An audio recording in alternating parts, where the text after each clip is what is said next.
Good morning to all of you and welcome back to my online classes. I am doctor Ashok Yadav और आज हम बात करेंगे animal kingdom के अंतर्गत एक बहुत ही इंपॉर्टेंट फाइलम एनिलिडा के विषय में। आज आइए इस वीडियो सेगमेंट्स के माध्यम से हम डिटेल्स में बात करेंगे the unique characteristic that is the characteristic feature of annelids, इनके कुछ क्लासिफिकेशंस के विषय में बात करेंगे और साथ ही इससे एग्जांपल्स को भी हम देखेंगे कि कौन कौन से एनिमल्स बिलोंग करते हैं फाइलम एनिलिड से। तो आइए समय ज़ाया न करते हैं, हम स्टार्ट करते हैं अपने वीडियो को और जानते हैं क्या है कुछ खास। सबसे पहले हम ये देखें तो जो फाइलम एनिलिड्स हैं इनको हम क्या कहते हैं, सेगमेंटेड वर्म्स कहते हैं।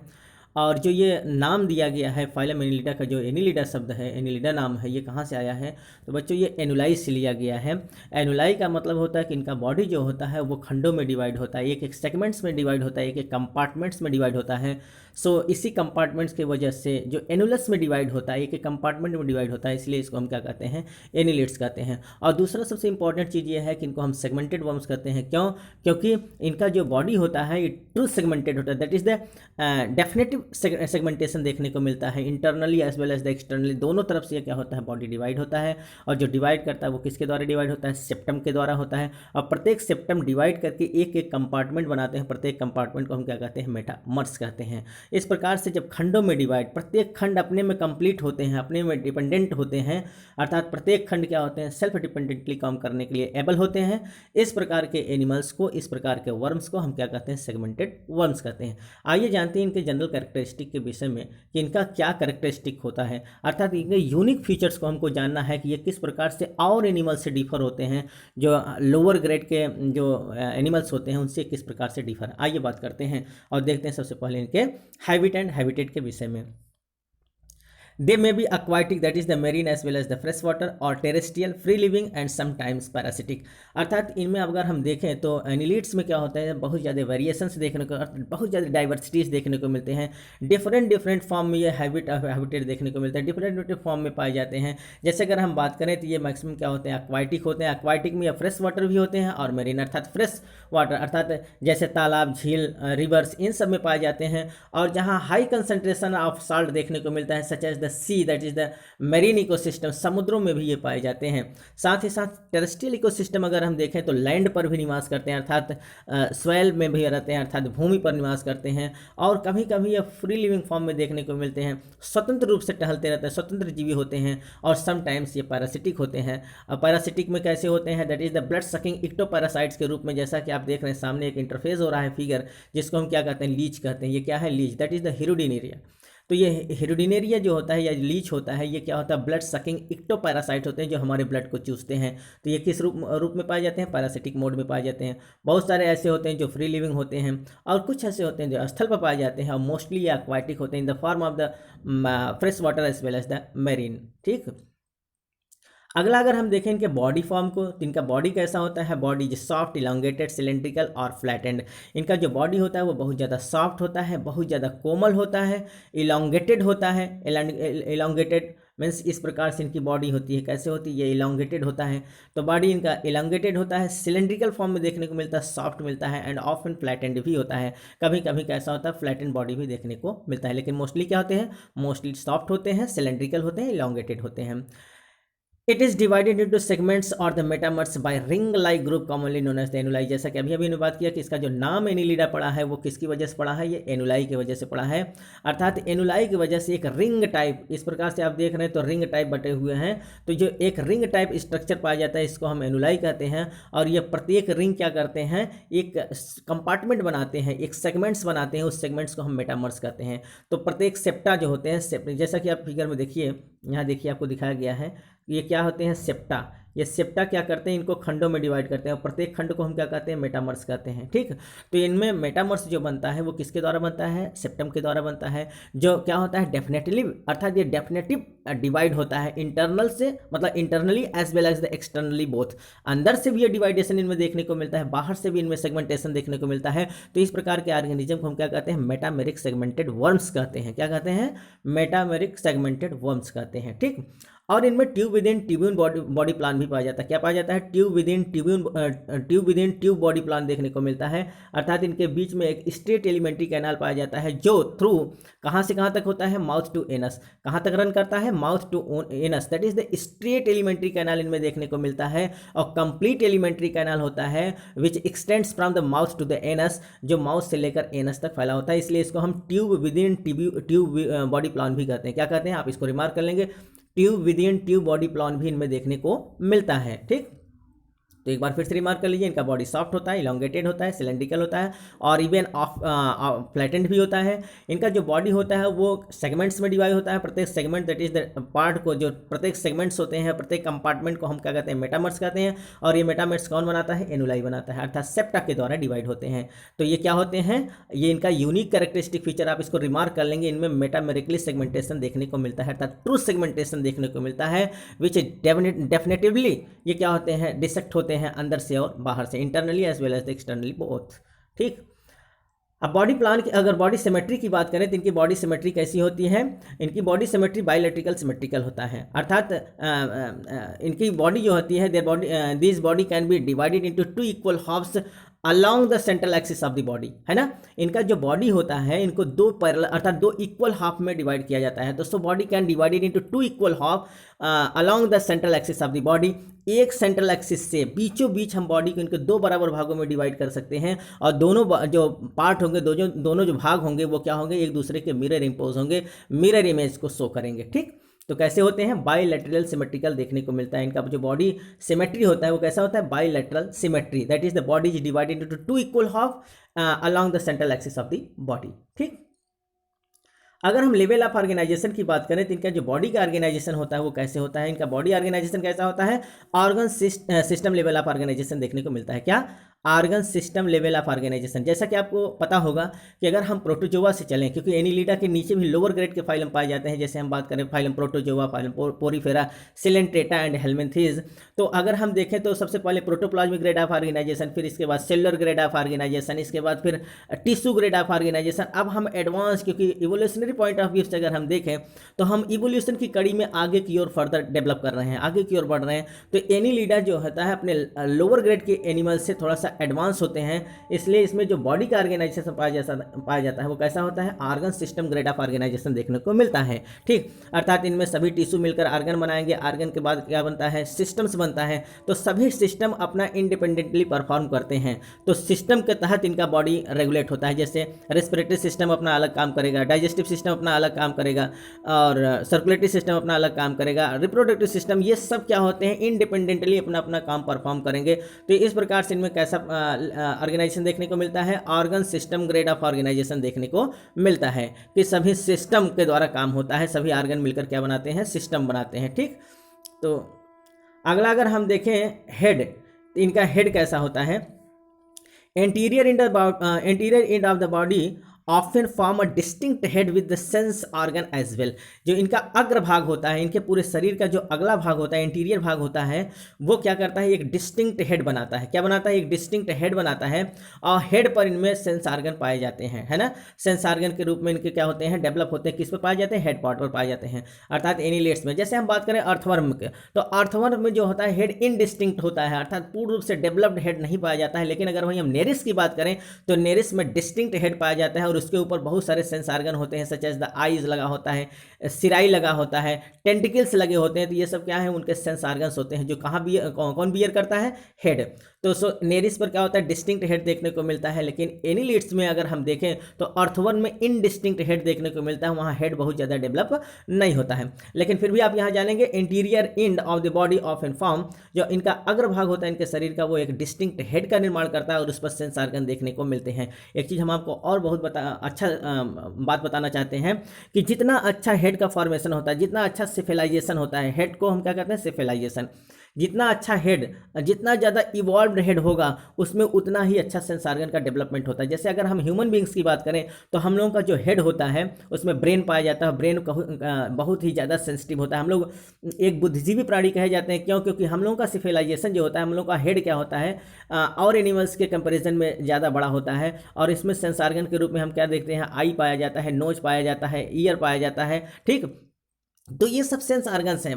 तो जो सेंस आर्गन होते हैं वो कहाँ पाए जाते हैं, मैक्सिमम हमारे किस पे पाए जाते हैं, हमारे हेड रीजन में पाए जाते हैं, अर्थात सिफिलाइजेशन में ही होते हैं। जो हमारा सिफेलिक पार्ट होता है, जो हमारा ब्रेन होता है, उसी से लगे हुए हमारे क्या होते हैं, सेंस आर्गन होते हैं। तो वही इसमें भी होता है कि हेड पार्ट में ही सेंस आर्गन देखने को मिलते हैं। तो जो एनिलिड्स होते हैं, इनका जो एंटीरियर भाग होता है वो हेड बनाता है, जिसको हम डिस्टिंक्ट हेड कहते हैं, और इसी पर सेंस आर्गन देखने को मिलते हैं। लेकिन आप रिमार्क कर लेंगे कि जो well developed that is the distinct head पाया जाता है, वो वेल डेवलप्ड जो हेड पाया जाता है वो निरिस में पाया जाता है। लेकिन अर्थवर्म में इनडिस्टिंक्ट हेड देखने को मिलता है, जिसमें बहुत अच्छे सेंस आर्गन डेवलप नहीं करते हैं। ठीक, अगला आइए हम बात करते हैं अपेंडेजेस के विषय में। तो इनके अपेंडेजेस कौन है, किसके माध्यम से ये वॉकिंग करते हैं, कौन ऑर्गन ऑफ लोकोमोशन के लिए कौन रिस्पॉन्सिबल है, उसको हम क्या कहते हैं, अपेंडेजेस कहते हैं। जैसे हम लोगों में अपेंडेजेस पाए जाते हैं अपर आर्म, लोअर आर्म ना, जैसे हम अग्रबाहु, पश्च बाहु, ये हम लोगों के क्या है, अपेंडेजेस है, जिसके माध्यम से हम लोकोमोशन करते हैं। ठीक उसी प्रकार से लोअर ग्रेड के एनिमल्स में भी अपेंडेजेस पाए जाते हैं, जिसके माध्यम से लोकोमोशन को परफॉर्म करते हैं। तो आइए बात करते हैं अपेंडेजेस में क्या है।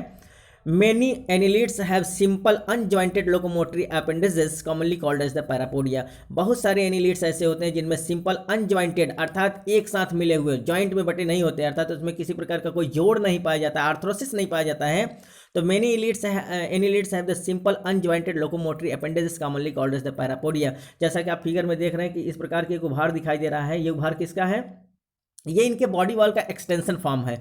इनका बॉडी वॉल जो है कहीं कहीं पर एक्सटेंस हो जाता है। कहाँ एक्सटेंशन देखने को मिलता है, जो सेप्टम होते हैं, जहाँ पर इनका बॉडी सेगमेंट्स में अर्थात एक एक कंपार्टमेंट में डिवाइड होता है। तो जहाँ सेगमेंट्स देखने को मिलता है वहीं पर इनके बॉडी वॉल का एक एक्सेस ग्रोथ देखने को मिलता है, एक एक्सटेंशन देखने को मिलता है, जिसको हम क्या कहते हैं, पैरापोडिया।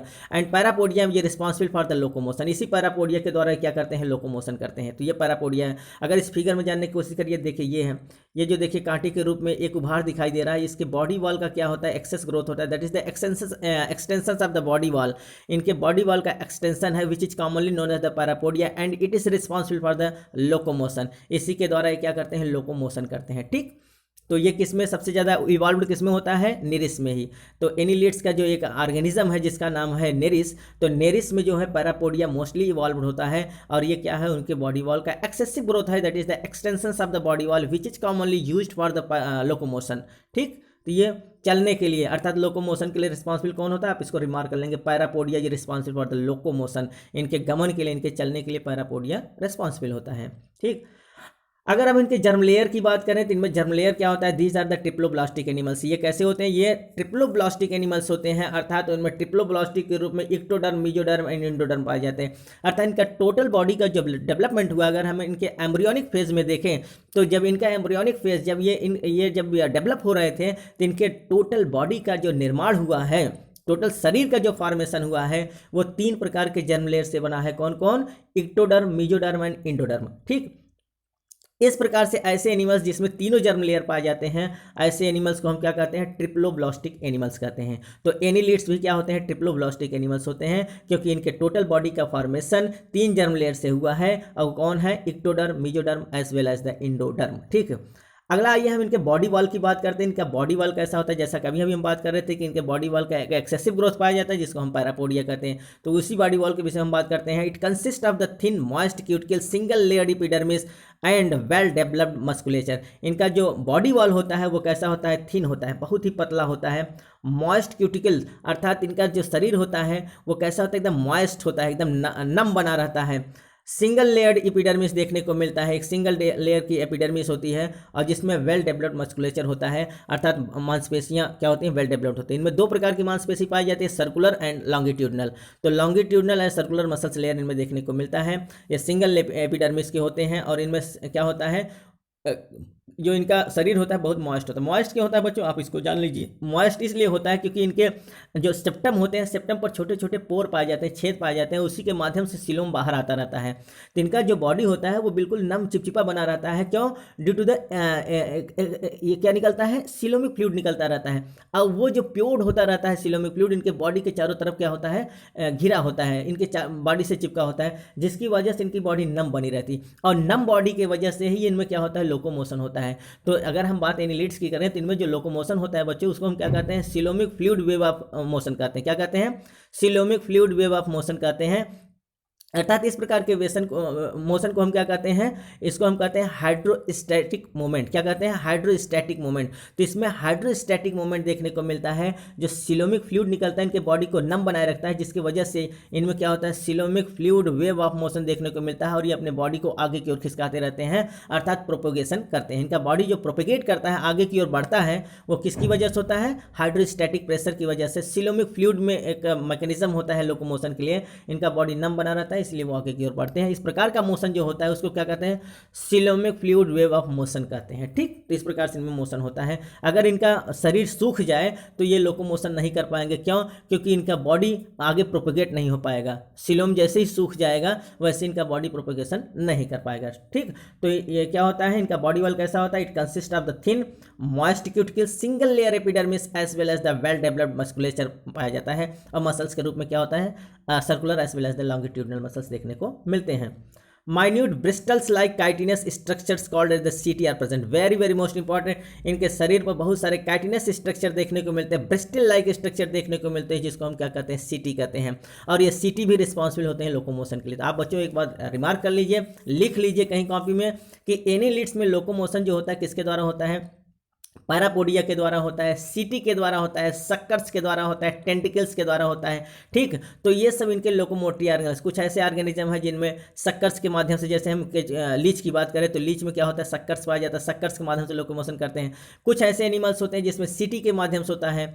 ठीक, कुछ ऐसे एनिमल्स होते हैं जिसमें पैरापोडिया के द्वारा होता है। कुछ ऐसे भी एनिमल्स होते हैं जिनमें टेंटिकल्स के माध्यम से क्या होता है, लोकोमोशन देखने को मिलता है। तो इनमें लोकोमोशन भी क्या होता है, बहुत सारे वेरिएशन देखने को मिलते हैं। जिस प्रकार से इनके हैबिटेट में वेरिएशन देखने को मिलता है, ठीक उसी प्रकार से इनके लोकोमोटरी ऑर्गेनल्स में भी वेरिएशन देखने को मिलते हैं। डिफरेंट प्रकार के लोकोमोटरी ऑर्गेनल्स देखने को मिलते हैं। तो minute Bristol like chitinous structure called सीटी आर प्रेजेंट। अर्थात इनमें क्या होता है, ब्रिस्टल लाइक कुछ काइटिनस स्ट्रक्चर देखने को मिलते हैं, जिसको हम क्या कहते हैं, सीटी कहते हैं। और ये सीटी कहाँ पाए जाते हैं, इनके बॉडी वॉल पर पाए जाते हैं। कहाँ पाए जाते हैं, बॉडी वॉल पर पाए जाते हैं। अगला, अगर मस्कुलेचर की बात करें, जैसा कि हमने बताया कि इनमें क्या होता है, थिन सिंगल एपिडर्मल लेयर पाया जाता है। तो जो थिन सिंगल एपिडर्मल लेयर होता है, it consist of the two types of the muscles such as the circular muscles as well as the longitudinal muscles. अगर हम एनिलिड्स के नीचे वाले ग्रेड में बात करें, अगर हम हेलमिन्थीज की बात करें, तो इन सब में क्या होता है, इनमें केवल एक ही मसल्स लेयर देखने को मिलता है और वो होता है सर्कुलर मसल्स लेयर। लेकिन एनिलिड्स चूंकि ये आगे की ओर इवॉल्व हो रहा है, ज़्यादा डेवलप हो रहा है, हम आगे ग्रेड में अर्थात आगे के ग्रेड के फाइलम को पढ़ रहे हैं, इसलिए इनमें अब मसल्स दो मसल्स लेयर देखने को मिलते हैं, circular as well as the longitudinal muscles layer, जो इनके body wall as well as the gut wall दोनों जगह देखने को मिलते हैं। ठीक, it is so much important. आइए हम बात करें इनके स्केलेटन की। तो there is no mineralised skeleton. बच्चों इनमें किसी प्रकार का कोई मिनरलाइजेशन स्केलेटन, जैसे हम लोगों का जो बॉडी मूवमेंट परफॉर्म होता है किसके द्वारा होता है, due to the presence of the bones as well as the joints also. हम लोगों के शरीर में बोन्स पाया जाता है और जॉइंट्स होते हैं, उसी जॉइंट्स के माध्यम से हम क्या करते हैं, मूवमेंट करते हैं और लोकोमोशन करते हैं, आगे की ओर बढ़ते हैं। लेकिन इस प्रकार से इनमें अर्थात एनिलिड्स में कोई मिनरलाइज्ड स्केलेटन देखने को नहीं मिलता है, अर्थात इनमें ऐसा वेल डेवलप्ड स्केलेटन नहीं होता है। तो फिर होता क्या है, किसके द्वारा से ये मूवमेंट करते होंगे, जब हड्डियां नहीं होती हैं और जॉइंट्स नहीं होता है, तो फिर इनका लोकोमोशन कैसे होता है, तो कैसे होता है, fluid present in the coelom serves as the hydrostatic skeleton. इनमें जो फ्लूइड पाया जाता है उस फ्लूइड का क्या नाम है, सिलोमिक फ्लूइड। और ये सिलोमिक फ्लूइड कहाँ पाया जाता है, सिलोम के अंदर पाया जाता है और ये हाइड्रोस्टैटिक स्केलेटन के रूप में होते हैं। कैसे होते हैं, हाइड्रोस्टैटिक स्केलेटन, अर्थात जिस प्रकार से हमारे स्केलेटन परफॉर्म करते हैं मोशन के लिए, उसी प्रकार से एनिलिड्स में भी स्केलेटन के रूप में क्या पाया जाता है, सिलोम पाया जाता है। और ये सिलोम कैसा होता है, हाइड्रोस्टैटिक स्केलेटन के रूप में होता है। क्यों, क्योंकि ये हाइड्रोस्टैटिक लोकोमोशन को परफॉर्म कराता है। कैसा, हाइड्रोस्टैटिक लोकोमोशन होता है, अर्थात इसमें coelomic fluid range of motion होता है, सिलोमिक फ्लूइड अर्थात सिलोम के माध्यम से। तो इसमें coelomic fluid wave of motion पाया जाता है। सिलोम जो निकलता है, जो सिलोम से निकलने वाला सिलोमिक फ्लूइड होता है, इनके बॉडी सरफेस पे आ जाता है और इनके बॉडी सरफेस को नम बना देता है, जिसके वजह से इनमें क्या होता है,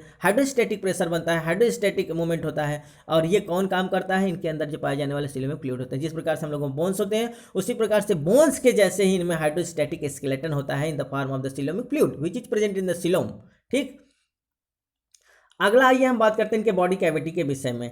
it is true coelom lined by the mesodermal coelomic epithelium. ये ट्रू सिलोमिक होते हैं, अर्थात इनमें सिलोम क्या कैसा सिलोम पाया जाता है, ट्रू सिलोम पाया जाता है, because coelom is lined by the mesoderm. जो ऐसे एनिमल्स जिनका सिलोम जो बॉडी कैविटी होता है बच्चों अगर मीजोडर्म से घिरा होता है तो इस प्रकार के सिलोम को हम ट्रू सिलोम कहते हैं।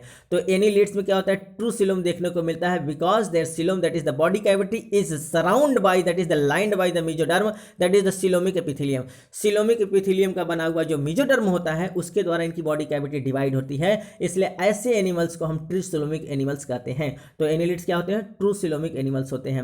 It is divided by the transverse septa into the compartment. इनका जो बॉडी कैविटी होता है बच्चों, ये टोटल बॉडी जैसा कि आप देख रहे हैं, ये इनका जो टोटल बॉडी कैविटी होता है ये किसके द्वारा डिवाइड होता है, एक ट्रांसवर्स सेप्टा के द्वारा डिवाइड होता है, और उस सेप्टा के द्वारा डिवाइड जो कंपार्टमेंट होते हैं, जो सेगमेंट्स होते हैं, उनको हम मेटामेट्स कहते हैं। इस प्रकार के ऐसे एनिमल्स को हम मेटामेरिकली सेगमेंटेड वर्म कहते हैं। क्या कहते हैं, metamerically segmented worm. It is the unique features of the annelids. आप इसको रिमार्क कर लेंगे, metamerically segmentation only occurs in the phylum Annelida, अर्थात फाइलम एनिलिड के पाए जाने वाले जो एनिमल्स होते हैं उनमें ही केवल मेटामेरिकली सेगमेंटेशन होता है, जिसमें इनका body internally as well as the externally दोनों तरफ से क्या होता है, ट्रू सेगमेंटेड होते हैं, पूर्ण रूप से डिवाइड होते हैं, और प्रत्येक सेगमेंट्स को हम मेटामर्स कहते हैं। प्रत्येक मेटामर्स अपने में क्या होते हैं, स्वतंत्र होते हैं, अपने में डिपेंडेंट होते हैं, और वो क्या करते हैं, अपने से परफॉर्म करते हैं।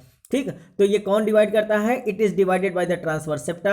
ये ट्रांसवर्स सेप्टा द्वारा डिवाइड होता है। ठीक, और प्रत्येक सेप्टम को हम क्या कहते हैं, प्रत्येक खंड को हम कंपार्टमेंट्स कहते हैं या फिर मेटामर्स कहते हैं। आप इसको रिमार्क कर लेंगे, प्रत्येक खंड को हम क्या कहते हैं, कंपार्टमेंट्स या फिर मेटामर्स भी इनको कहते हैं। ठीक, it is filled with coelomic fluid. Very very most important, प्रत्येक जो कंपार्टमेंट होते हैं बच्चों, ये प्रत्येक जितने कंपार्टमेंट होते हैं वो किससे भरे होते हैं, सिलोमिक फ्लूइड से भरे होते हैं। किससे भरे होते हैं, सिलोमिक फ्लूइड से। और इन सिलोमिक फ्लूइड का जो ओपनिंग बना हुआ है बच्चों, ये कहाँ से, ये सेप्टा जो है इसी में पोर पाए जाते हैं, छेद पाए जाते हैं, और इसी छेद के माध्यम से ये सिलोमिक फ्लूइड क्या होता है, इनके बॉडी सरफेस पर आके घिर जाता है, अर्थात इनके बॉडी सरफेस के चारों तरफ लगा होता है। ठीक, सिलोमिक फ्लूइड, जिसकी वजह से इनका बॉडी नम बना रहता है और ये इनको लोकोमोशन में सहायता प्रदान करता है। ठीक, तो ट्रांसवर्स सेप्टम के द्वारा इनका बॉडी क्या होता है, सेगमेंटेड होता है। तो ये बॉडी कैविटी का डिवाइडेशन किसके द्वारा हो रहा है, ट्रांसवर्स सेप्टम के द्वारा हो रहा है, और प्रत्येक खंड को हम कंपार्टमेंट या मेटामर्स कहते हैं। It is so much important. ठीक, आप इसको रिमार्क कर लेंगे, ये भी बहुत इंपॉर्टेंट है कि जो एनिलिड्स होते हैं वो ट्रू सिलोमिक होते हैं, और ट्रू सिलोमिक इसलिए कहे जाते हैं क्योंकि इनका बॉडी कैविटी लाइंड होता है मेसोडर्म के द्वारा, सिलोमिक एपिथेलियम से बना हुआ होता है। ठीक, आइए अब हम बात करते हैं इनके डाइजेस्टिव सिस्टम का। इनका डाइजेस्टिव सिस्टम कैसा होता है, digestive tract is straight, complete and extend through out the body. इनका जो डाइजेस्टिव सिस्टम होता है वो स्ट्रेट होता है, एकदम सीधा होता है, कंप्लीट होता है, अर्थात इनके टोटल, अगर हम इनके डाइजेस्टिव सिस्टम की बात करें तो कंप्लीट होता है, सभी ऑर्गन्स देखने को मिलते हैं, and extend through out the body, अर्थात पूरे शरीर तक फैला होता है, अर्थात कहाँ से, माउथ टू एनस। इनका जो प्रॉक्सिमल ओपनिंग होता है उसको हम माउथ कहते हैं, और जो डिस्टल ओपनिंग होता है उसको हम क्या कहते हैं, एनस कहते हैं। जैसा कि आप ये देख रहे हैं, एक ओपनिंग यहाँ आपको देखने को मिलेगा, दैट इज द माउथ, और लास्ट का जो ओपनिंग होगा वो कहाँ देखने को मिल रहा है, यहाँ देखने को मिल रहा है, सॉरी ये। ठीक, तो इसको हम क्या कहेंगे, एनस। तो यह क्या होता है, डाइजेस्टिव ट्रैक्ट इज स्ट्रेट। इनका जो एलिमेंट्री कैनाल होता है वो एकदम स्ट्रेट होता है, सीधा होता है। ठीक, कंप्लीट होता है, अर्थात टोटल इनमें ऑर्गन पाए जाते हैं, and extend through out the body, जो कहाँ से कहाँ तक फैला होता है, माउथ टू एनस फैला होता है। There is a tube within tube type of the body plan. जैसा कि मैंने बताया कि इनका जो बॉडी प्लान होता है ये ट्यूब विद इन ट्यूब होता है, अर्थात इनका बॉडी सिलेंड्रिकल फॉर्म में होता है, ट्यूब के आकार होता है, उसके अंदर एलिमेंट्री कैनाल क्या होता है, एकदम ट्यूब के रूप में स्ट्रेट लगा होता है, जो माउथ से लेकर एनस तक होता है। इस प्रकार के जो प्लान होते हैं, बॉडी प्लान होते हैं, उनको हम क्या कहते हैं, tube within tube body plan. It is also unique characteristic feature of the annelids. आप इसको भी रिमार्क कर लेंगे, बहुत इंपॉर्टेंट है कि tube within tube body plan किसमें देखने को मिलता है, तो tube within tube body plan is only found in the phylum annelids. ठीक, अगला है digestion is completely extra cellular. Very very most important, क्या है, इनमें जो डाइजेशन होता है वो कंप्लीटली एक्स्ट्रा सेलर होता है, अर्थात जो डाइजेशन की प्रक्रिया होती है वो सेल के बाहर, अर्थात एक सिलोम में पाई जाती है, एक बॉडी कैविटी में पाई जाती है। जैसा कि आप देख रहे हैं ये क्या है, एलिमेंट्री कैनाल। इसी एलिमेंट्री कैनाल में इनमें क्या होता है, इनके भोजन का पाचन होता है। डिफरेंट प्रकार के डाइजेस्टिव एंजाइम्स क्या करते हैं, परफॉर्म करते हैं भोजन को डाइजेस्ट करने के लिए। तो इनमें डाइजेशन की प्रक्रिया कहाँ होती है, extracellular, that is the cell के बाहर। सेल के बाहर कहाँ होगा, सिलोम में, किसी बॉडी कैविटी में होगा, और उस बॉडी कैविटी का नाम क्या है, एलिमेंट्री कैनाल। तो इनमें डाइजेशन की प्रक्रिया एलिमेंट्री कैनाल में होती है। जब एलिमेंट्री कैनाल में होती है, सेल के बाहर होती है, तो इस प्रकार के डाइजेशन को हम एक्स्ट्रा सेलुलर डाइजेशन कहते हैं। ठीक, वेरी वेरी मोस्ट इंपॉर्टेंट। आइए हम गैस एक्सचेंज की बात करते हैं, किस प्रकार से इनमें रेस्पिरेशन की प्रक्रिया होती है। तो कैसे होती है? It occurs through moist skin, that is the cutaneous respiration. इनमें जो गैस एक्सचेंज की प्रक्रिया होती है वो किसके द्वारा होता है? मॉइस्ट स्किन के द्वारा होता है, और इस प्रकार के श्वसन को हम कुटेनियस रेस्पिरेशन कहते हैं। तो श्वसन जो स्किन के द्वारा होता है, तो इस प्रकार के श्वसन को हम क्या कहते हैं? कुटेनियस रेस्पिरेशन कहते हैं। It is also very very most important, ठीक। तो आप इसको रिमार्क कर लेंगे। अच्छा, स्किन के द्वारा इनमें जो ज़्यादा से ज़्यादा रेस्पिरेशन होता है, कुटेनियस रेस्पिरेशन स्किन के द्वारा क्यों होता है? क्योंकि इनका स्किन जो होता है हाईली वेस्कुलराइज्ड होता है, अर्थात इनके स्किन में क्या होता है? ब्लड की सप्लाई बहुत ज़्यादा होती है ना। तो हाईली वेस्कुलर होने के कारण इनका जो स्किन होता है वो हाईली वेस्कुलर होता है। क्यों? क्योंकि गैसेस का आदान प्रदान तो ब्लड में ही होता है, तो ब्लड का सर्कुलेशन कहाँ होना चाहिए? स्किन में। चूंकि इनका स्किन ये काम कर रहा है, इसलिए इनका जो स्किन होता है वो हाईली वेस्कुलराइज्ड होता है, ज़्यादा से ज़्यादा ब्लड की सप्लाई इनके स्किन में होती है। और स्किन के ज़्यादा के द्वारा जो रेस्पिरेशन होता है इसको हम कुटेनियस रेस्पिरेशन कहते हैं, ठीक। Some annelids such as the Amphitrite have external gills also, that is the bronchial respiration takes place. कुछ और एनिलिड्स होते हैं, जैसे हम एम्फीट्राइट की बात करें, जैसा कि आप ये देख रहे हैं, ये क्या है? एम्फीट्राइट्स है।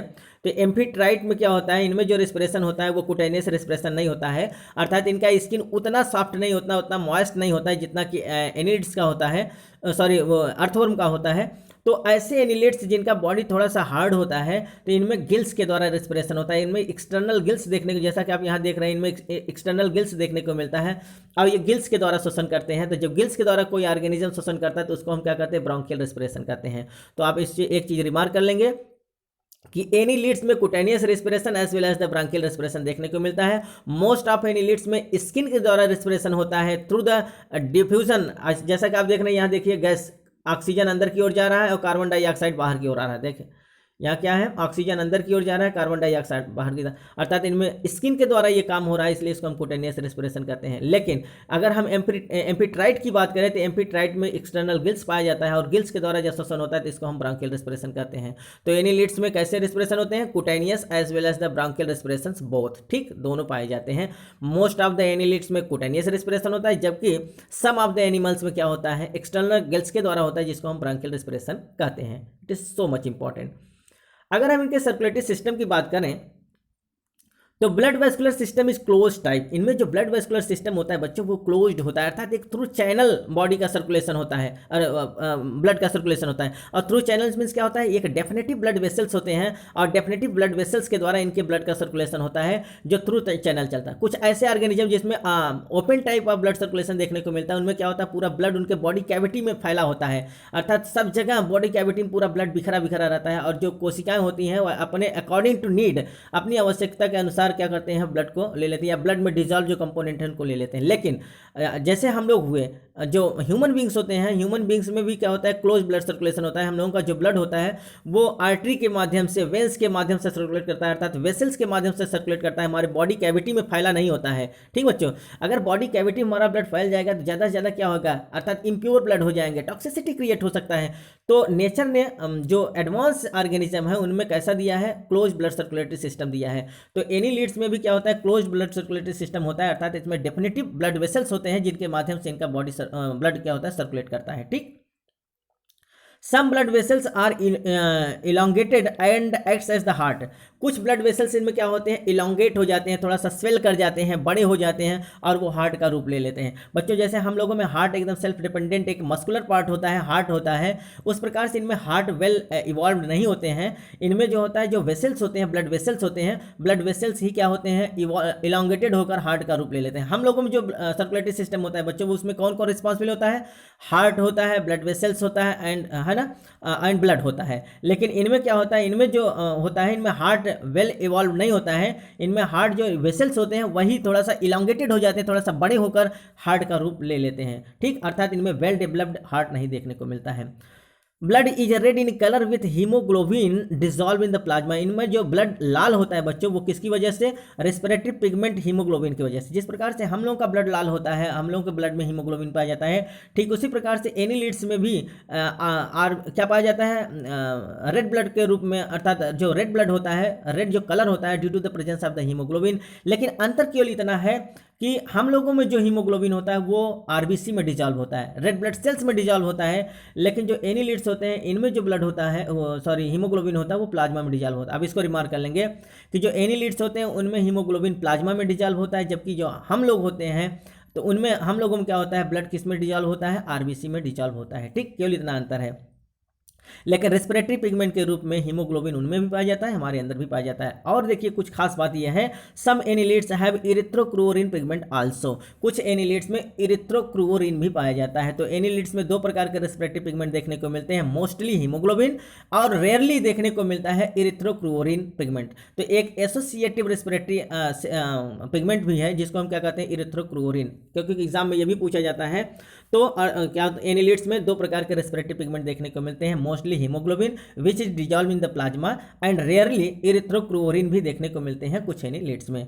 आप इस फिगर को देखिए, स्पीकर में दर्शाया गया है कि इनका जो क्लोज ब्लड सर्कुलेटरी सिस्टम होता है इनका थ्रू चैनल होता है। देखिए ये एक प्रकार का क्या है, ये एक प्रकार का वेसल्स है ना। और जो मेन वेसल्स इनका होता है उसको हम डॉर्सल वेसल्स कहते हैं। क्या कहते हैं, डॉर्सल वेसल्स कहते हैं। ऊपर से डॉर्सल वेसल और नीचे आप देखेंगे तो ये वेंट्रल वेसल्स, ये वेंट्रल वेसल्स है। ठीक, तो दो प्रकार के वेसल्स इनमें क्या होते हैं, ब्लड को क्या करते हैं, सर्कुलेट करने का काम करते हैं। और बीच बीच में इनमें छोटे छोटे और ब्लड वेसल्स बन जाते हैं, जैसे हम ये देखिए ये लैटरल ऑसोफेजियल ब्लड वेसल्स होता है। ठीक, तो इस प्रकार से आप देखेंगे, इधर देखिए हाँ एक चीज़ मैंने और बताया कि इनका जो ब्लड वेसल्स होता है वो आगे चलकर थोड़ा सा स्वेल कर जाता है, इलांगेटेड हो जाता है, जैसा कि आप ये देख रहे हैं, ये इलांगेटेड, और यही इलांगेटेड होकर हार्ट बना लेते हैं। तो ये लैटरल हार्ट कहलाते हैं। क्या कहलाते हैं, देखिए यहाँ लैटरल हार्ट है और ये लैटरल ऑसोफेजियल हार्ट है। तो इनमें बहुत सारे हार्ट देखने को मिल सकते हैं, है ना। अर्थात जो वेसल्स होता है वही वेसल्स जहाँ थोड़ा सा इलांगेटेड हो जाता है उस इलांगेटेड पार्ट को हम हार्ट कह देते हैं। ठीक, तो इनमें हार्ट पाया जाता है। अर्थात हम लोगों में जैसे हार्ट होता है वैसा ज़्यादा इवॉल्व वेल डेवलप्ड हार्ट नहीं होता है, इनके वेसल्स ही इलांगेटेड होकर हार्ट बना लेते हैं। ठीक, it is so much important. तो इनमें मेन जो वेसल्स हैं कौन है, मेन वेसल्स का नाम है डॉर्सल वेसल्स। ठीक, ये इनका मेन वेसल्स होता है, ऊपर से डॉर्सल वेसल्स और नीचे वेंट्रल वेसल्स देखने को मिलता है जो ब्लड की सप्लाई करते हैं इनके पूरे बॉडी में।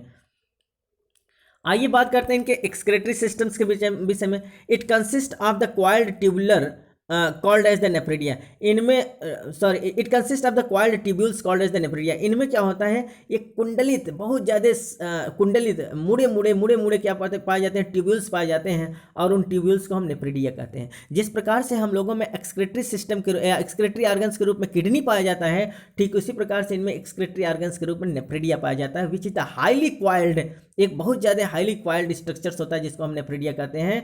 These help in the excretion as well as the osmoregulation. ये एक्सक्रेशंस के रूप में as well as the osmoregulation दोनों के लिए काम करते हैं। एक्सक्रेशंस में क्या होता है, that is the elimination of the waste product from the body known as the excretion. शरीर के जो अपशिष्ट मटेरियल है उनको शरीर से बाहर निकालने की प्रक्रिया को हम क्या कहते हैं, एक्सक्रेशन कहते हैं। और ऑस्मो रेगुलेशन क्या करता है, ऑस्मो रेगुलेशन माने होता है एसिड साल्ट बैलेंस। हमारे बॉडी में अर्थात वाटर और साल्ट का कंटेंट जो है वो नॉर्मल बना रहे, एक लिमिटेड अनुपात में बना रहे, इसको हम क्या कहते हैं, ऑस्मो रेगुलेशन। तो जो नेफ्रिडिया होता है वो excretion as well as the osmoregulation दोनों के लिए परफॉर्म होता है। ठीक ना, तो ऑस्मो रेगुलेशन की प्रक्रिया भी कराता है, इनके शरीर में साल्ट एंड वाटर के मात्रा को भी मेंटेन कराता है, और अपशिष्ट मटेरियल को बाहर निकालने का काम कौन करता है, एक्सक्रेटरी ऑर्गन्स के रूप में नेफ्रिडिया पाया जाता है। ठीक, जो हाईली क्वाइल्ड होता है, जैसा कि आप ये देखिए इसमें नेफ्रिडिया है, ये देखिए इसको टफ्ट ऑफ फेरेंजियल नेफ्रिडिया कहते हैं। टफ्ट माने होता है गुच्छा, अर्थात इस रीजन में, फेरेंजियल रीजन में आपको सबसे ज़्यादा क्या देखने को मिल रहा है, नेफ्रिडिया देखने को मिल रहा है, इसीलिए इसको हम फॉरेस्ट ऑफ नेफ्रिडिया भी कहते हैं।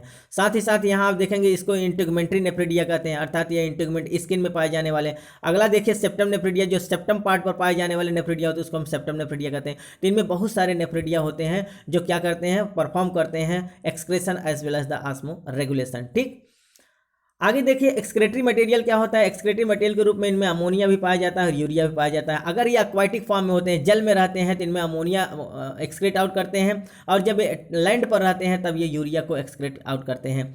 क्योंकि बच्चों अमोनिया बहुत ज़्यादा हाईली टॉक्सिक होता है और उस 1 ग्राम अमोनिया को निकालने के लिए मैक्सिमम वाटर की आवश्यकता होती है। तो जल में डूबे हुए जो प्राणी होते हैं, जल में डूबे हुए जो एनिमल्स होते हैं, वो क्या करते हैं, हाईली टॉक्सिक अमोनिया को एक्सक्रेट आउट कर सकते हैं। इस प्रकार से जो एक्वाटिक एनिमल्स होते हैं वो अमोनोटेलिक होते हैं, जबकि टेरेस्ट्रियल जो एनिमल्स होते हैं वो यूरियोटेलिक होते हैं, क्योंकि उनके लिए जो पानी जब सफिशिएंट मात्रा में नहीं मिल पाता है तो वो अमोनिया किस में कन्वर्ट हो जाता है, यूरिया में, और वो यूरिया को बाहर निकालते हैं। ठीक, तो एनिलिट्स, जैसे हम कछुआ की बात करें तो कछुआ जब क्या करता है, जल में रहता है तब वो अमोनिया को एक्सक्रीट करता है, और जब वो लैंड पर आ जाता है तो यूरिया को निकालता है। इस प्रकार से जो एनिलिड्स होते हैं वो ammonotelic as well as the ureotelic दोनों होते हैं। ठीक, एक्वाटिक फॉर्म में रहेंगे तो अमोनोटेलिक, और टेरेस्ट्रियल फॉर्म में रहेंगे तो यूरियोटेलिक होते हैं। It is so much important. ठीक, आइए अगर हम बात करें नर्वस सिस्टम की, it consist of the paired cerebral ganglia commonly known as the brain and solid double mid ventral nerve cord. Very very most important बच्चों, इनमें जैसे हम लोगों में ब्रेन, अगर हम सेंट्रल नर्वस सिस्टम की बात करें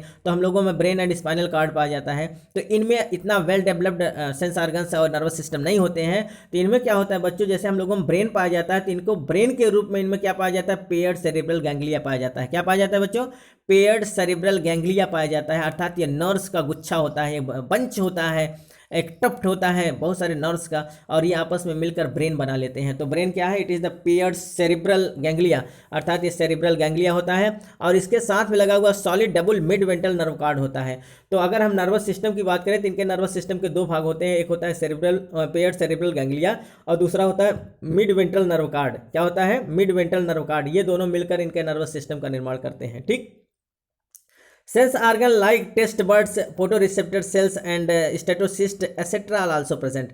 इनमें क्या, क्योंकि बच्चों इनके जब हेड का फॉर्मेशन होगा, सिफिलाइजेशन होगा, तो मैंने बताया कि हेड रीजन पर ही सेंस ऑर्गन देखने को मिलते हैं। तो अच्छा खासा इनमें सेंस ऑर्गन भी देखने को मिलता है। किस रूप में, टेस्ट बर्ड के रूप में, किसमें, टेस्ट बर्ड के रूप में, फोटो रिसेप्टर सेल्स के रूप में, और स्टेटोसिस्ट के रूप में। इनमें इनके जो हेड पार्ट है सिफाइलिक पार्ट में क्या होता है, अर्थात ये सेंस ऑर्गन भी देखने को मिलते हैं। ठीक, तो इनमें नर्वस सिस्टम के रूप में क्या पाया जाता है, पेयर्ड सेरेब्रल गैंग्लिया। क्या पाया जाता है, paired cerebral ganglia in the form of the brain, और मिड वेंट्रल नर्व कॉर्ड पाया जाता है। और सेंस ऑर्गन के रूप में अगर हम देखें तो टेस्ट बर्ड पाया जाता है, photo receptor cells as well as the statocyst पाया जाता है। So it is so much important. ठीक, आप इसको रिमार्क कर लेंगे।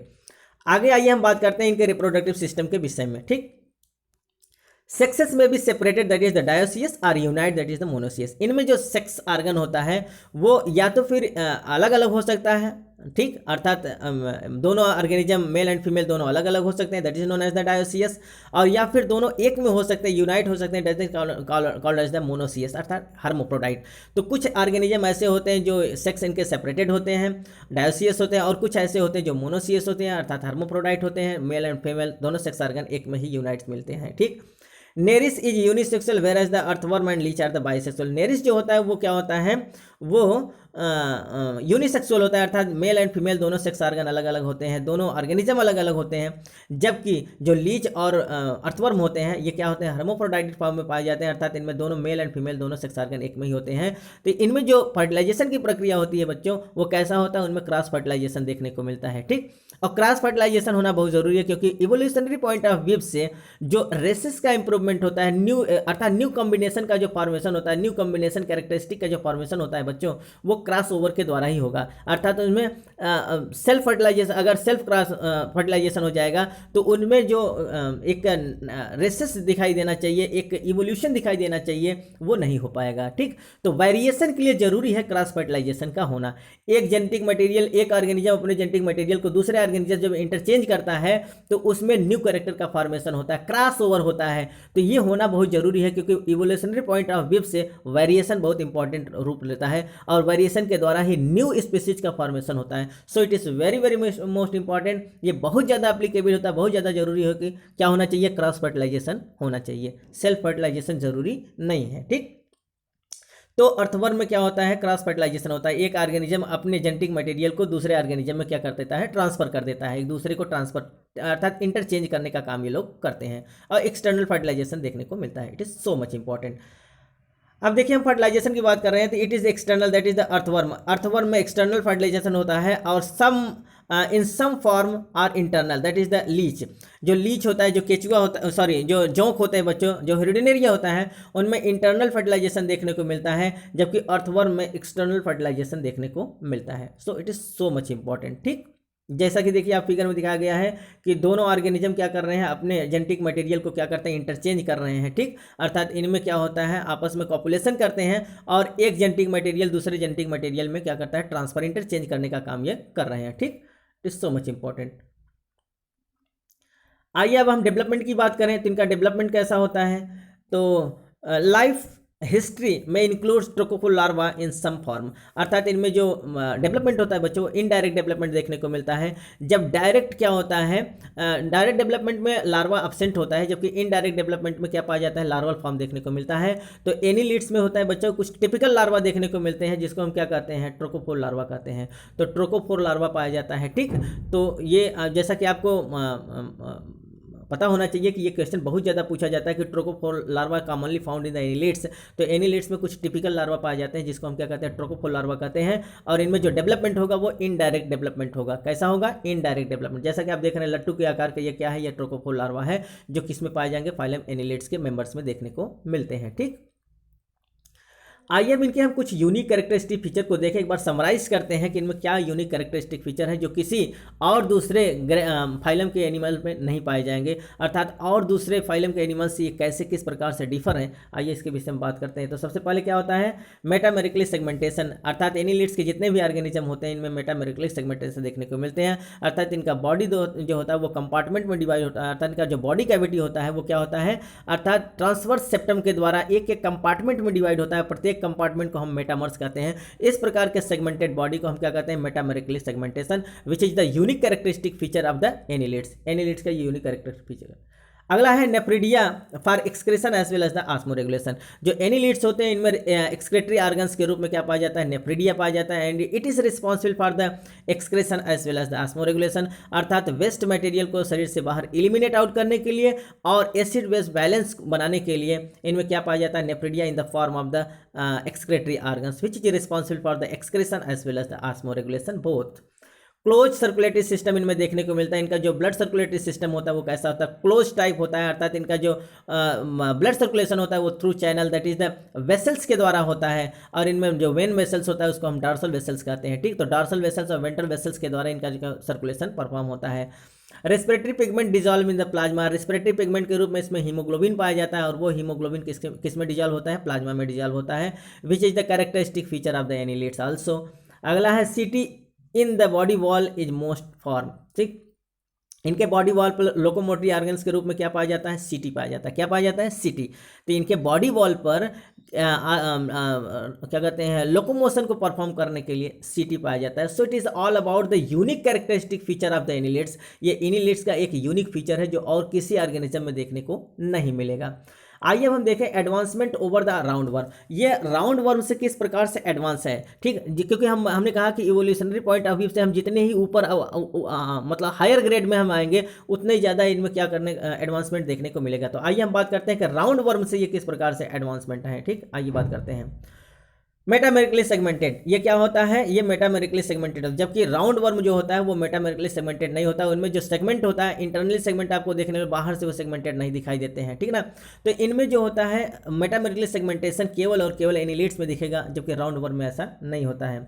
Head appendices and respiratory organ that is the gills in some cases, इनमें जो होता है हेड पाए, डिस्टिंक्ट हेड देखने को मिलते हैं। अपेंडिसेस देखें, लोकोमोटरी ऑर्गन्स के रूप में इनमें पैरापोडिया पाया जाता है, सीटी पाया जाता है, सक्कर्स पाए जाते हैं, टेंटिकल्स पाए जाते हैं, सिराई पाए जाते हैं, जबकि स्कैरिस में ऐसा नहीं है। ठीक, राउंड वर्म में जो होते हैं ऐसा नहीं होता। तो इसमें ये एडवांसमेंट क्या है कि इनमें एक well definite that is the well developed cephalisation देखने को मिलता है, हेड का फॉर्मेशन देखने को मिलता है। अपेंडिसेस के रूप में इनमें रेस्पिरेटरी अपेंडिसेस पाए जाते हैं। रेस्पिरेटरी ऑर्गन्स के रूप में इनमें गिल्स भी देखने को मिलते हैं। ठीक, और कुछ केसेस में, मैक्सिमम केसेस में क्या होता है, कुटेनियस रेस्पिरेशन होता है, लेकिन कुछ केसेस में यहाँ हमको गिल्स के एक्सटर्नल गिल्स के द्वारा भी रेस्पिरेशन देखने को मिलता है। कहाँ, एनीलिड्स में। तो ये कहीं ना कहीं ज़्यादा ओवर एडवांसमेंट को शो कर रहे हैं, किसके, अर्थात राउंड वर्म से ज़्यादा एडवांसमेंट है। अगला है ट्रू सिलम, इनमें ट्रू सिलम देखने को मिलता है because the body cavity is surround by that is the lined by the mesoderm, अर्थात इनका बॉडी सिलम जो होता है वो कैसा होता है, ट्रू सिलोमिक होता है, क्योंकि इनका बॉडी कैविटी किससे लाइंड होता है, मेसोडर्म के द्वारा। जबकि जो राउंड वर्म होते हैं वो स्यूडोसिलोमेट होते हैं। कैसे होते हैं, स्यूडोसिलोमेट, अर्थात वो फॉल्स सिलोमेट होते हैं। उनका जो बॉडी कैविटी होता है वो मेसोडर्म द्वारा लाइंड नहीं होता है। अगला circulatory system often with red blood, इनमें जो सर्कुलेटरी सिस्टम होता है उसमें रेड ब्लड पाया जाता है। कैसा पाया जाता है, रेड, जबकि राउंड वर्म में ऐसा व्यवस्था नहीं है। तो इनमें क्या क्या होता है, रेड ब्लड क्या पाया जाता है, हीमोग्लोबिन पाया जाता है, which dissolve in the plasma. It is the advancement over the round worm. अगला क्या है, circular as well as the longitudinal muscles in both body wall as well as the gut wall, it is so much important. इनमें जो body wall होता है गट wall में, इनमें दो प्रकार के मसल्स देखने को मिलते हैं, circular as well as the longitudinal, जबकि एस्कैरिस में जो राउंड वर्म होते हैं वहाँ लॉन्गिट्यूडनल मसल्स का अभाव होता है, केवल और केवल सर्कुलर मसल्स पाए जाते हैं।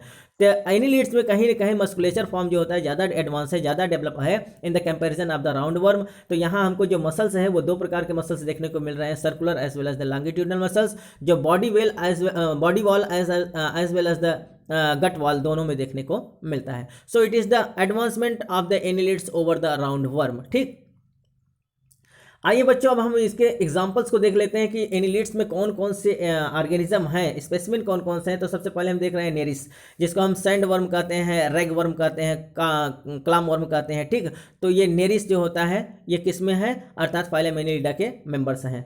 दूसरा है फेरेटिमा पोस्थुमा, कौन है Pheretima posthuma, that is commonly known as the earthworm, और ये अर्थवर्म भी एनिलिड्स के मेंबर कहे जाते हैं। हेरोडिनेरिया, जिसको हम ब्लड सकिंग लीच कहते हैं, अर्थात ये ब्लड सकिंग इक्टोपैरासाइट्स होते हैं, जिसको हम लीच कहते हैं, हेरोडिनेरिया कहते हैं।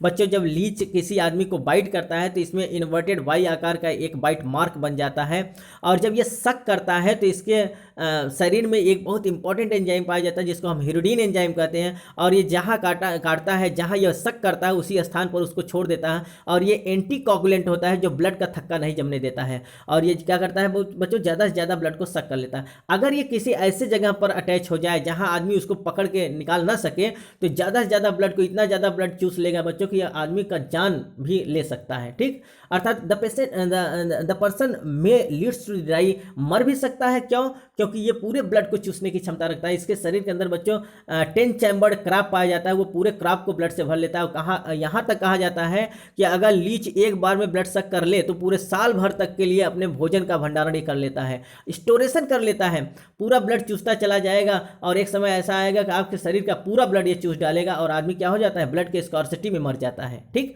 तो ये क्या कर सकता है, ये किसी कैटल का या किसी एनिमल्स का जान ले सकता है, किसी मानव का जान ले सकता है। ठीक, क्योंकि इसमें एक इंपॉर्टेंट एंजाइम पाया जाता है जिसको हम हिरोडिन कहते हैं, और ये एंटी कोगुलेंट एंजाइम होता है जो ब्लड के थक्का को जमने नहीं देता और ज़्यादा से ज़्यादा ब्लड को चूस लेता है। इसका मेडिकल साइंस में भी यूज किया जाता है जिसको हम फ्लेबोटोमस कहते हैं। क्या कहते हैं? फ्लेबोटोमस। तो डॉक्टर लोग क्या करते हैं, जब कोई सेप्टिसिमिया जैसे कोई औंधी फोड़ा जिसको कहते हैं, कोई ऐसा गंदा कचड़ा जिसमें पसेस भरी होती हैं और कुछ ब्लड के साथ, और डॉक्टर उसको चुसवाना चाहता है तो इनको उसी घाव पर लगा देता है और ये पूरे घाव से क्या करते हैं, गंदे ब्लड को चूस डालते हैं। ठीक, इस प्रकार का जो ट्रीटमेंट होता है बच्चों उसको हमको फ्लेबोटोमस कहते हैं। तो फ्लेबोटोमस कंडीशन के रूप में मेडिकल साइंस में इसका प्रयोग किया जाता है, लीच का। ठीक, वेरी वेरी मोस्ट इंपॉर्टेंट। आइए हम बात करते हैं फाइलम एनिलिड के क्लासिफिकेशंस के विषय में। ठीक, तो जैसा कि आप ये देख रहे हैं कुछ कॉमन एग्जांपल्स हैं जिसमें एप्रोडाइट दिया गया है, नेरिस दिया गया है, हेरोडिनेरिया दिया गया है, ठीक, पॉलीगार्डियस दिया गया है। तो it is the examples, it is the specimen of the phylum Annelida. आइए बात करते हैं क्लासिफिकेशन ऑफ फाइलम एनिलिड्स के विषय में। तो फाइलम एनिलिड्स को 4 क्लासेस में डिवाइड किया गया, पॉलीचीटा, ओलिगोचीटा, हेरोडिनेरिया एंड आर्ची एनिलिडा। तो सबसे पहले हम बात करते हैं क्लास पॉलीचिएटा के। It is derive from the Greek words poly equal to many and chaetae equal to setae, अर्थात ये ग्रीक भाषा के 2 शब्द से लेकर बना है, जिसका पॉली का मतलब होता है बहुत सारे, many and chaetae equal to setae, अर्थात इनके शरीर पर बहुत सारे setae as a form of the locomotive organelles के रूप में पाए जाते हैं। आइए इनके कैरेक्टरिस्टिक फीचर्स को जानते हैं। They are the exclusively marine and the carnivorous, ये क्या होते हैं, पूर्ण रूप से समुद्री होते हैं, और ये क्या होते हैं, मांसाहारी होते हैं, अर्थात ये किसी को, अर्थात ये किसी ऑर्गेनिज्म को, छोटे मोटे कीड़े मकोड़ों को ही खाने का काम करते हैं। तो एक्सक्लूसिवली मेराइन होते हैं, ये पूर्ण रूप से समुद्री होते हैं, अर्थात सॉल्ट वाटर में पाए जाते हैं, और कार्निवोरस होते हैं। ठीक, body with distinct external as well as the internal segmentation, इनका जो बॉडी पार्ट होता है ये अंदर और बाहर दोनों से ट्रू सेगमेंटेड होते हैं, अर्थात इसमें ट्रू सेगमेंटेशन देखने को मिलता है, मेटामॉरिकल सेगमेंटेशन देखने को मिलता है, जो अंदर और बाहर से सेगमेंटेड होते हैं। प्रत्येक खंड जो होते हैं कंपार्टमेंट में बटे होते हैं, खंडों में डिवाइड होते हैं। Presence of the distinct head with eyes and tentacles, very very most important. इनका जो शरीर होता है बच्चों, इनका जो हेड होता है वो डिस्टिंक्टली डिवाइडेड होता है, अर्थात इनका वेल डिस्टिंक्ट हेड पाया जाता है। इनका जैसा कि आप देख रहे हैं येड, अर्थात वेल डेवलप्ड सिविलाइजेशन देखने को मिलता है, और उन पर क्या होता है, कुछ सेंस आर्गन बहुत अच्छे खासे डेवलप होते हैं in the form of the eyes as well as the tentacle. तो इन पर क्या होता है, छोटे छोटे ये देखिए टेंटिकल्स निकला हुआ आता है, आइज पाए जाते हैं, सिराई पाए जाते हैं। तो ये सब क्या होते हैं, इनके सेंस आर्गन के रूप में पाए जाते हैं, कहाँ, हेड रीजन पर। तो इनका हेड जो होता है डिस्टिंक्टली डेवलप होता है, अर्थात ये पूर्ण रूप से डेवलप होता है। अगला क्या है बच्चों, each segment bears a pair of the fleshy lateral outgrowth commonly called as the parapodia. प्रत्येक सेगमेंट पर एक जोड़ी फ्लैशी लैटरल, दोनों साइड में, लैटरल माने दोनों तरफ से, अर्थात इधर से, अर्थात इनके प्रत्येक जहां सेगमेंट, जहां से सेप्टम डिवाइड करता है उसी सेप्टम पर दोनों तरफ इनमें एक जोड़ी फ्लैशी लेटरल आउटग्रोथ देखने को मिलता है, अर्थात बॉडी वॉल का एक एक्सटेंशन देखने को मिलता है, इनके बॉडी वॉल का एक आउटग्रोथ देखने को मिलता है, और उस आउटग्रोथ को हम पैरापोडिया कहते हैं, which is responsible for the locomotion. तो समझ लीजिए एक बार फिर से कि इनके बॉडी के लेटरल साइड में दोनों तरफ एक फ्लैशी लेटरल आउटग्रोथ देखने को मिलता है, और ये किसका आउटग्रोथ होता है, इनके बॉडी वॉल का आउटग्रोथ होता है, इनके बॉडी वॉल का एक्सटेंशन होता है, जिसको हम क्या कहते हैं, पैरापोडिया। और ये पैरापोडिया इनके लिए गमन के लिए रिस्पॉन्सिबल होते हैं, इनके लोकोमोशन के लिए रिस्पॉन्सिबल होते हैं। So parapodia is the locomotory organs which is found in the lateral side of the body wall. इनके प्रत्येक बॉडी के लेटरल साइड में पाए जाते हैं, दोनों तरफ पाए जाते हैं। ठीक, अगला है clitellum. Clitellum is absent. Clitellum इनमें नहीं पाया जाता है। क्लाइटेलम क्या होता है, यूनिक कैरेक्टरिस्टिक फीचर होता है किसका, अर्थवर्म का, अर्थात अर्थवर्म में क्लाइटेलम पाया जाता है, जबकि नेरिस में क्लाइटेलम क्या होता है, एब्सेंट होता है। Sexes are separated, that is the dioecious. इसमें मेल और फीमेल दोनों सेक्स ऑर्गन्स क्या होते हैं, अलग अलग होते हैं। ठीक, तो इस प्रकार के कंडीशन को हम डायोसियस कहते हैं। तो नेरिस क्या होता है, डायोसियस। तो एग्जाम्पल हम देखें, इसमें नेरिस आता है, एप्रोडाइट आता है, that is the sea mouse. ये सब क्या है, ये सब हमारे अर्थात पॉलीचीटा के एग्जाम्पल्स हैं। पॉलीचीटा में कौन आएंगे, नेरिस आएगा, एप्रोडाइट आएगा, that is the sea mouth. ठीक, आइए हम बात करते हैं क्लास ओलिगोचिएटा के विषय में। ठीक, तो it is derive from the Greek word oligo equal to few and chaetae equal to setae, अर्थात ये भी ग्रीक भाषा के दो शब्दों से मिलकर बना होता है। ओलिगो माने होता है few and chaetae equal to setae, अर्थात इसमें सिटी बहुत कम पाए जाते हैं, बहुत कम सिटी वाले होते हैं। आइए इनके कैरेक्टरिस्टिक फीचर को देखते हैं। These are mostly terrestrial but a few are fresh water form. ये अधिकांशतः स्थलीय होते हैं, लेकिन इनमें से कुछ फ्रेश वाटर फॉर्म में भी देखने को मिलते हैं, अर्थात जैसे फ्रेश वाटर फॉर्म के रूप में नदी, तालाब, झरनों में भी देखने को मिलते हैं। Body with distinct external as well as the internal segmentation, very very most important. इनका बॉडी भी क्या होता है, ट्रू सेगमेंटेशन देखने को मिलता है, जो अंदर और बाहर से डिवाइड होता है, और सेप्टम में डिवाइड होता है, खंडों में डिवाइड होता है, मेटामर्स में डिवाइड होता है, कंपार्टमेंट में डिवाइड होता है। ठीक, अगला no distinct head, eyes and tentacles. चूंकि इनमें जो हेड पार्ट होता है वो ज़्यादा डेवलप नहीं होता है, वो इनडिस्टिंक्ट हेड देखने को मिलता है, और इनडिस्टिंक्ट हेड होने की वजह से इनमें जो सेंस ऑर्गन है, आई और टेंटिकल्स भी पूर्ण रूप से विकसित नहीं होते हैं, अर्थात ये क्या होते हैं, ये indistinct head, eyes and tentacles इनमें देखने को मिलते हैं। लोकोमोशन, लोकोमोटिव स्ट्रक्चर्स आर सीटी, इनमें लोकोमोशन की प्रक्रिया सीटी के द्वारा होता है। इसमें पैरापोडिया नहीं पाया जाता है, इसमें क्या पाया जाता है, सीटी पाया जाता है। तो सीटी के द्वारा क्या होता है, इनमें लोकोमोशन की प्रक्रिया होती है। ठीक, clitellum present, it is the unique characteristic feature, आप इसको रिमार्क कर लेंगे। Clitellum is only found in the earthworm. Earthworm में क्या पाया जाता है, क्लाइटेलम पाया जाता है। और क्या होता है, ये हर्मोप्रोडाइट होते हैं, अर्थात इनमें मेल एंड फीमेल दोनों सेक्स ऑर्गन्स एक में ही पाए जाते हैं, और इनमें क्रॉस फर्टिलाइजेशन देखने को मिलता है, जिनमें दोनों ऑर्गेनिज्म क्या होते हैं, अपने अपने जेनेटिक मटेरियल को ट्रांसफर कर देते हैं। ठीक, एक दूसरे में क्या करते हैं, ट्रांसफॉर्मेशन करने का काम करते हैं। आइए बात करें कि इनमें एग्जाम्पल्स के रूप में कौन है, तो फेरेटिमा, लम्ब्राइकस एंड ट्यूबिफ्लेक्स। ठीक, अर्थात फेरेटिमा केचुआ, लम्ब्राइकस और ट्यूबिफ्लेक्स जो होते हैं, it is the example of the class Oligochaeta. ठीक, आइए बात करते हैं अब क्लास हिरुडिनेरिया के विषय में। हिरुडिनेरिया के कौन कौन से हैं, it is derive from the Latin words hirudo equal to leech. ये लैटिन भाषा के शब्द हिरुडो से मिलकर बना है, जिसका मतलब होता है लीच। इसके कैरेक्टरिस्टिक फीचर क्या है, they are the mostly fresh water, that is ectoparasite. ये फ्रेश वाटर फॉर्म में पाए जाने वाले, अर्थात स्वच्छ जल में पाए जाने वाले ectoparasite, that is the blood sucking ectoparasite होते हैं, जो हमारे ब्लड को चूसते हैं। So it is also known as the sanguivorous parasite. ये ब्लड को चूसने वाले ये सैंग्विवोरस होते हैं। ठीक, तो ब्लड को जो चूसते हैं उसको क्या कहते हैं, सैंग्विवोरस कहते हैं।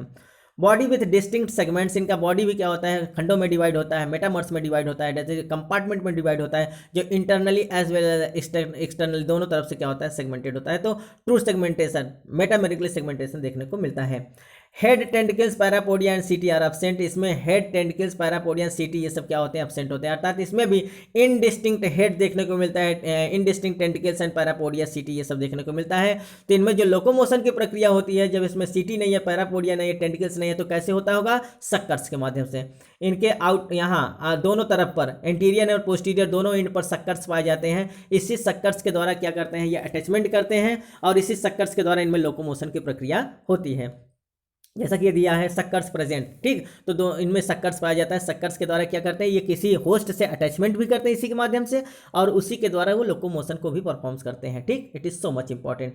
इनमें फॉर एग्जांपल अगर हम देखें तो क्या है, इसमें आता है, ये भी हार्मोफ्रोडाइट होते हैं, अर्थात मेल और फीमेल दोनों सेक्स ऑर्गन क्या होते हैं, क्या एक ही में पाए जाते हैं, ये क्या होते हैं, ये हार्मोफ्रोडाइट होते हैं। और इसमें एग्जाम्पल के रूप में अगर हम देखें तो इसमें Hirudinaria that is the leech पाया जाता है, हिरडो एंड एकेंथोडेला, ठीक। Hirudinaria, leech, Hirudo and Acanthobdella, it is the example of the class Hirudinaria, ठीक। आई एम लॉस्ट का क्लास हम देखते हैं, जिसको हम क्या कहते हैं, Archiannelida. It is derive from the Greek word arch equal to first, अर्थात ये it is the first, that is the primitive animals of the annelids. Annelids के अर्थात इवोल्यूशनरी पॉइंट ऑफ व्यू से हम देखें तो जैव विकास की कड़ी में जब सबसे पहले हमारे एग्जिस्टेंस में एनिलिड्स आए, तो उस एनिलिड्स में सबसे पहले आने वाले जो सबसे आदिम एंसेस्टर पूर्वज हैं वो कौन है, आर्ची एनिलिड्स हैं। अर्थात आर्ची एनिलिड्स इस दुनिया में एनिलिड्स की कड़ी में सबसे पहले आने वाले ऑर्गेनिज्म हैं, ये एंसेस्टर कहे जाएंगे, that is the primitive organism, ancestor of the annelids, ठीक। तो अगर इनका हम कैरेक्टरिस्टिक फीचर देखें तो कैरेक्टरिस्टिक फीचर क्या होगा इनका, एक्सक्लूसिवली मेरीन, ये क्या होते हैं, ये पूर्ण रूप से मेरीन होते हैं, अर्थात ये समुद्र में पाए जाते हैं, अर्थात ये कहाँ पाए जाएंगे, केवल और केवल समुद्र में पाए जाएंगे। Head is provided with 2 large tentacle, इनके हेड में 2 प्रकार के टेंटिकल्स पाए जाए, जैसा कि आप ये देख रहे हैं 2 बड़े बड़े टेंटिकल्स होते हैं, which is responsible for the locomotion, और इसी के माध्यम से लोकोमोशन की प्रक्रिया करते हैं। तो हेड में क्या पाया जाता है, 2 लार्ज टेंटिकल्स देखने को मिलते हैं। सीटी पैरापोडिया और सिराई यूजुअली एब्सेंट, इनमें सीटी पैरापोडिया और सिराई ये सब नहीं पाए जाते हैं, अर्थात इनमें सेंस ऑर्गन्स के रूप में, साथ ही साथ इनमें जो होता है लोकोमोटरी ऑर्गन्स के रूप में केवल और केवल क्या पाया जाता है, टेंटिकल्स पाया जाता है। सीटी पैरापोडिया सिराई ये सब इसमें एब्सेंट होते हैं। Body segmentation is indistinct externally but the complete internally, very very most important. इनका जो बॉडी सेगमेंट होता है वो इनडिस्टिंक्ट होता है, बाहर से आपको देखने में इनमें सेगमेंट नहीं दिखाई देगा, लेकिन अंदर से ये पूर्ण रूप से क्या होता है, सेगमेंटेड होता है, अर्थात मेटामेरिकली सेगमेंटेड होता है। तो इसमें बाहर से इनडिस्टिंक्टली सेगमेंटेशन देखने को मिलता है, जबकि अंदर से ये कंप्लीट सेगमेंटेशन देखने को मिलता है। अगर ये क्या होते हैं, मोनोसियस और डायोसियस, इसमें से कुछ ऑर्गेनिज्म मोनोसियस भी हो सकते हैं और कुछ डायोसियस भी होते हैं। अगर इनके एग्जांपल्स के रूप में हम देखें तो पॉलीगार्डियस, प्रोटोड्रिलस और नेरिला, ठीक है। Protodrilus, Nerilla and Polygordius, it is the examples of class Archiannelida. So it is all about the classification as well as the unique characteristic feature of the annelids। उम्मीद है बच्चों आज का लेक्चर आपको बहुत अच्छे से समझ में आया होगा। अगर बच्चों हमारे लेक्चर्स आपको बहुत अच्छे से समझ में आए तो ज़्यादा से ज़्यादा हमारे चैनल को सब्सक्राइब करें, लाइक करें, अपने यार दोस्तों में शेयर करें, जिससे उनकी भी तैयारी सुचारू रूप से चल सके। अगर आप हमारे नए व्यूवर्स हों तो हमारे चैनल को सब्सक्राइब करें, साथ ही साथ बेल आइकन को प्रेस करें, जिससे हमारे जो नए नोटिफिकेशन बने वो आपके पास तक पहुँचते रहें। ठीक है बच्चों, अब मिलते हैं हम नेक्स्ट वीडियो में नेक्स्ट सेगमेंट के साथ बहुत सारे डिटेल्स के साथ। तब तक के लिए बच्चों धन्यवाद।